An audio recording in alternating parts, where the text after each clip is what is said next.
ஏற்றுக்கொள்ள முடியும்? நீங்களே சொல்லுங்க. ஹிந்தி எங்கேயும் திணிக்கப்படவில்லை. ஒரு மொழியை படிங்கன்னு பிரதமர் சொல்றாங்க. இந்தியா முழுவதும் படிக்கிறாங்க. தமிழகத்தினுடைய பள்ளி கல்வித்துறை பாருங்க, கடந்த 4 ஆண்டுகள்ல பட்ஜெட்டை மட்டும் பாருங்க. 4 ஆண்டுகள்ல பள்ளி கல்வித்துறைக்கு இருக்கக்கூடிய பட்ஜெட் 4 ஆண்டுகள் எவ்வளவு வந்திருக்கு? 2021-22 32,599 கோடி தமிழக அரசினுடைய கல்வி பட்ஜெட். 2022-23 36,895 கோடி. 23-24 40,299 கோடி. 24-25 44,000 கோடி. அப்படின்னா கடந்த 4 ஆண்டுகளை மட்டும் பெரியோர்களே தாய்மார்களே பள்ளி கல்வித்துறைக்கு ஒதுக்கப்பட்ட பட்ஜெட் 4 வருஷத்துல மட்டும் 1,53,000 கோடி ரூபாய். இந்த 2,100 கோடியை தூக்கிட்டு வந்திருக்காங்க. 1,53,000 கோடி ரூபாய் பள்ளி கல்வித்துறையினுடைய பட்ஜெட். நாம கேட்கிறோம், எதுக்கு அரசு பள்ளியில டாய்லெட் இல்ல? மோடி 2,190 கோடி கொடுக்கல. நீங்க தான் சொன்னீங்களே ஆட்சிக்கு வந்தா 5 வருஷத்துல 3 லட்சம் பேர் அரசு வேலை வாய்ப்பு கொடுப்போம். எங்கயா கொடுக்கல? மோடி 2,190 கோடி கொடுக்கல. தமிழ்நாட்டில் மக்கள் அரசு மரத்து கீழே அமர்ந்து படிக்கிறாங்களே, எங்கயா பில்டிங்கை காணா? மோடி 2,190 கோடி கொடுக்கல. தமிழ்நாட்டில் 35 மாணவர்களுக்கு ஒரு ஆசிரியர் இருக்கணும் நியாயப்படி. 52% பள்ளியில மட்டும்தாங்க ஐயா 35 மாணவருக்கு ஒரு ஆசிரியர் இருக்காங்க. ஆசிரியர் ரொம்ப குறைவா இருக்கிறார். ஆசிரியர் ரெக்ரூட்டே பண்றது இல்ல. எங்கன்னு கேட்டா மோடி அவர்கள் 2,190 கோடி கொடுக்கல. ஏயா 1,53,000 கோடி ரூபாய் பட்ஜெட்டை வச்சுக்கிட்டு PM ஸ்ரீ பள்ளிக்கூடத்தை கொண்டு வா என்று மத்திய அரசு சொன்னா அதை அப்படியே மடை மாற்றி திருப்பி நாங்க ஒத்துக்க மாட்டோம் என்று சொல்றீங்க. இங்க இருக்கக்கூடிய நடுத்தர மக்கள், ஏழை தாயினுடைய மக்கள், விவசாய பெருமக்களுடைய மக்கள் 3 மொழி படிக்க கூடாது, அவங்க 2 மொழி தான் படிக்கணும், இங்கேயே சுத்திக்கிட்டு இருக்கோம். நேத்து அண்ணன் இந்த 2G புகழ் ஆ ராஜா சொல்றார், இந்த ஹிந்திக்காரனே ஹிந்தி படிச்சுட்டு தமிழ்நாட்டில் வந்து குப்பை கொட்டிட்டு இருக்கான். ஐயா உழைச்சுதாங்க ஐயா சாப்பிட்றான். ஹிந்திக்காரன் உழைச்சுதானங்க ஐயா சாப்பிட்றான். ரோட்ல பிச்சையார் எடுக்கிறாங்களாங்க ஐயா. யாராவது இந்திக்காரன் இங்க வந்து நம்ம கிட்ட வேலை செய்யறாங்கன்னா உழைச்சு வேலை பார்த்து அவன் இங்க இந்த ஊர்ல வாழ்றான். நம்ம ஊரை எப்பவும் தப்பாக எந்த இந்திக்காரனும் பேசினதே கிடையாது. யாராவது ஒரு இந்திக்காரன் வட இந்தியாவில இருந்து தமிழ்நாட்டை பத்தி தப்பா நீங்க பேசி பார்த்திருக்கீங்களா? ஆனா இவனுக்கு அரசியலே நம்மை பற்றி தப்பா பேசாதவங்கள இவங்க இங்கிருந்து பான் பராக் வாயன், ஹிந்தி தெரிஞ்சா டாய்லெட் மட்டும்தான் கட்டலாம், இதெல்லாம் இங்கிருந்து இவங்க பேசுறாங்க. யாராவது ஹிந்தி தெரியக்கூடிய நாட்டுல யாராவது ஒருவர் நம்முடைய தாய் திரு தமிழ்நாட்டை பத்தி தப்பா பேசி நம்ம பார்த்திருக்கோமா? தாய்மார்களுக்கு இன்னொரு விஷயத்தையும் இந்த மேடையில இருந்து நான் சொல்றேங்கம்மா. இன்னைக்கு பாரதிய ஜனதா கட்சி உங்களோடு இருக்கின்றோம். அஸ்ஸாம்ல 37 லட்சம் பேர் பிஜேபி ஆட்சிங்கம்மா. அஸ்ஸாம்ல 37 லட்சம் பேருக்கு மகளிர் உரிமை தொகை அஸ்ஸாம்ல எவ்வளவு கொடுக்கிறோம் அதெல்லாம் ஒண்ணுன்னா பார்த்துட்டு வரலாம். அஸ்ஸாம்ல பாரதிய ஜனதா கட்சியினுடைய ஆட்சி ஒரு தாய்க்கு 830 ரூபாய் கொடுக்கிறோம் அஸ்ஸாம். மத்திய பிரதேசல 1,30,00,000 பேருக்கு 1,250 ரூபாய் மாசம் கொடுக்கிறோம். மகளிர் உரிமை தொகை பாரதிய ஜனதா கட்சி ஆளுகின்ற மத்திய பிரதேச மாநிலத்தில் 1,250. சத்தீஸ்கர்ல 80 லட்சம் மகளிருக்கு 1000 ரூபாய் கொடுக்கிறோம். சத்தீஸ்கர்லிங்கம்மா 80 லட்சம் மகளிருக்கு 1000. மகாராஷ்டிராவில் பாரதிய ஜனதா கட்சி ஆட்சியில் இருக்கக்கூடிய மாநிலத்தில் 1,80,00,000 தாய்மார்களுக்கு 2,100 ரூபாய் கொடுக்கிறோம். நாளை காலை 11 மணிக்கு டெல்லியிலே பாரதிய ஜனதா கட்சியினுடைய ஆட்சி பொறுப்பேற்க இருக்கின்றார். முதல் கையெழுத்து டெல்லியில் இருக்கக்கூடிய தாய்மார்களுக்கு மாதம் 2,500. தமிழ்நாட்டில் நம்முடைய தலைவர்கள் சொல்றாங்க, அண்ணே என்னென்ன டெல்லியில் 2,500 அதை தாண்டித்தானே நாம கொடுக்கணும். நம்முடைய தாய்மார்களுக்கு நாம செய்யலைன்னா யாருன்னே செய்வாங்க. இவன் உரிமை தொகைன்னு சொல்றான். நம்ம உரிமை தொகை இல்லைங்க, நம்ம கொடுப்பது நாம் கொடுப்பது காணிக்கை. தாய்மார்களுடைய உழைப்பிற்கு பாரதிய ஜனதா கட்சி 2026 தேசிய ஜனநாயக கூட்டணியில நீங்கள் ஆட்சியிலே அமர வைக்கும் பொழுது 2,500 தாண்டி பாரதிய ஜனதா கட்சி நிற்கும். நான் சொல்றீங்க, இந்த பெரியவர் சொல்றார் மோடி கேரண்டி. மோடி அவர்கள் சொன்னால் செய்வார். அஸ்ஸாம்ல, மத்திய பிரதேசல, டெல்லியில, மகாராஷ்டிரால, சத்தீஸ்கர்ல பாரதிய ஜனதா கட்சியினுடைய ஆட்சி இருக்குதுங்க ஐயா.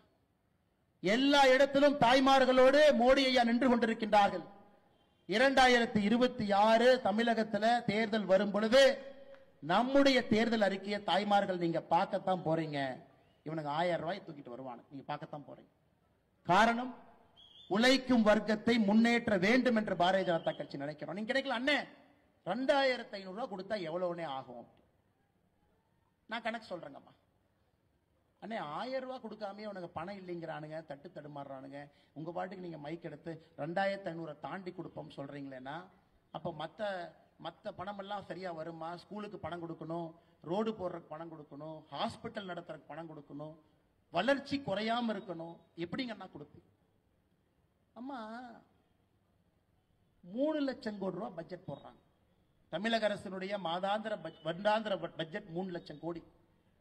30% கமிஷன் அடிச்சா 90,000 கோடி. அம்மா இதெல்லாம் கமிஷன் அடிக்க தெரியாத கூட்டம். இந்த பிஜேபியில உங்களுக்கு கமிஷன் என்னன்னே தெரியாது. இவன் கமிஷன் வாங்க போனாங்கன்னா இவன் கமிஷன்காரனுக்கு 10 ரூபா கொடுத்துட்டு வர்ற கூட்டம் தான் இங்க எல்லாம் பிஜேபியில் இருக்கிறான். நேர்மை நாணயம் என்று சொல்லக்கூடிய கூட்டம் தான் இன்னைக்கு பாரதிய ஜனதா கட்சி. நாம கமிஷன் அடிக்காம ஆட்சி நடத்தும் பொழுது நமக்கு எதுக்கு 90,000 கோடி வேணுங்க? அந்த பணமெல்லாம் உங்களுக்கு வந்துட்டு போகுது. தரமில்லாத சாலைகள், தரமில்லாத மருத்துவமனை, தரமில்லாத எல்லா பொருளையும் தமிழ்நாட்டில் பார்த்துக்கிட்டு இருக்கோம். எந்த பாலை எப்ப உழுவும் தெரியாது.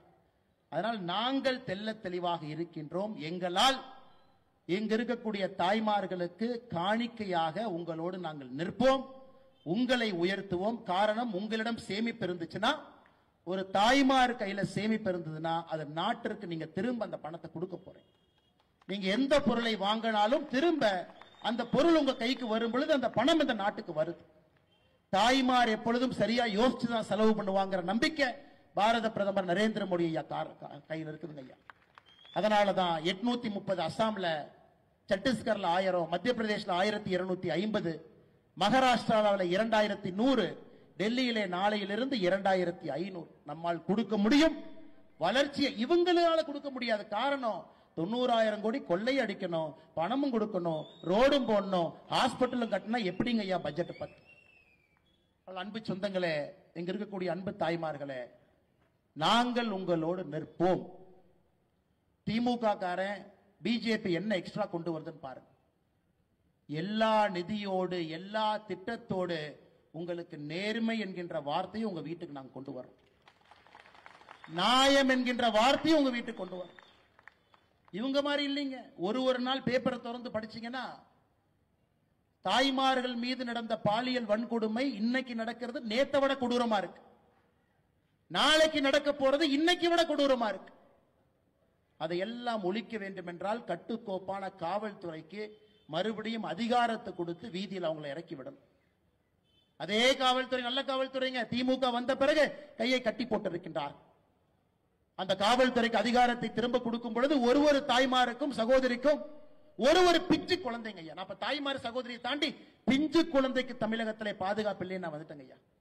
பிஞ்சு குழந்தை, அந்த குழந்தை எதுவுமே தெரியாது. பிஞ்சு குழந்தை 8 வயசு பொண்ணுக்கு என்னங்க ஐயா தெரியும்? இல்ல 18 வயசு பொண்ணுக்கே பெருசா தெரியாது. பிஞ்சு குழந்தையின் மீது கையவர்கள் என்று கை வைத்துக் கொண்டிருக்கின்றார்கள். அந்த அவலத்தை தமிழ்நாட்டில் நாம் பார்த்துக்கிட்டு இருக்கிறோம். எதுவும் செய்ய முடியாம குற்ற உணர்ச்சியில் என்று கொண்டிருக்கின்றோம். அதையெல்லாம் பாரதிய ஜனதா கட்சி சரி செஞ்சு கொடுக்குங்கம்மா, நீங்க நம்பணும். ஏன்னா பாரதிய ஜனதா கட்சியால் மட்டும்தான் அது முடியும். நாங்க 3 மொழி கத்துக்க வேண்டும் என்று சொல்வது எங்களுக்கு அதுல எந்த பிரயோஜனம் இல்லைங்கம்மா. நம்ம கிட்ட எந்த ஸ்கூல் இல்ல. 3 மொழி கற்றுக்கொள்ள வேண்டும் என்று சொல்வது உங்களுடைய குழந்தை நாளை உயர்ந்து நிற்க வேண்டும், மாமனிதனாக வர வேண்டும் என்பதற்காக, பாரத பிரதமரை போல ஒப்பற்ற தலைவனாக வர வேண்டும் என்பதற்காக. இந்த 52 லட்சம் அரசு பள்ளியில் படிக்கக்கூடிய மாணவ செல்வங்களுக்கு மட்டும் ஏன் இவங்க வஞ்சனை பண்றாங்க? ஏன் ஓர வஞ்சனை பண்றாங்க? இவங்க நடத்தக்கூடிய பள்ளியில் இருக்கு. அதைத்தான் திரும்ப திரும்ப திரும்ப கேட்க. இன்னைக்கு புதுசா வந்திருக்கிறாங்க நடிகர் எல்லாம் அரசியலுக்கு வர்றாங்க. அவரு சொல்றார், அண்ணன் விஜய் சொல்றார் 2 மொழிதான். அவரே ஒரு பள்ளி நடத்துறாரு, அவரே சிபிஎஸ்இ பள்ளி நடத்துறாரு. அந்த பள்ளியில ஹிந்தி மொழியை அவரே கத்துக் கொடுக்கிறார். அவருடைய சொந்த பள்ளி விஜய் வித்யாசிரம், நடிகர் விஜய் அவர்கள் தமிழக வெற்றி கழகத்தினுடைய தலைவர் நடத்தக்கூடிய சொந்த பள்ளி சிபிஎஸ்இ பள்ளியில ஹிந்தி இருக்குதுங்க ஐயா.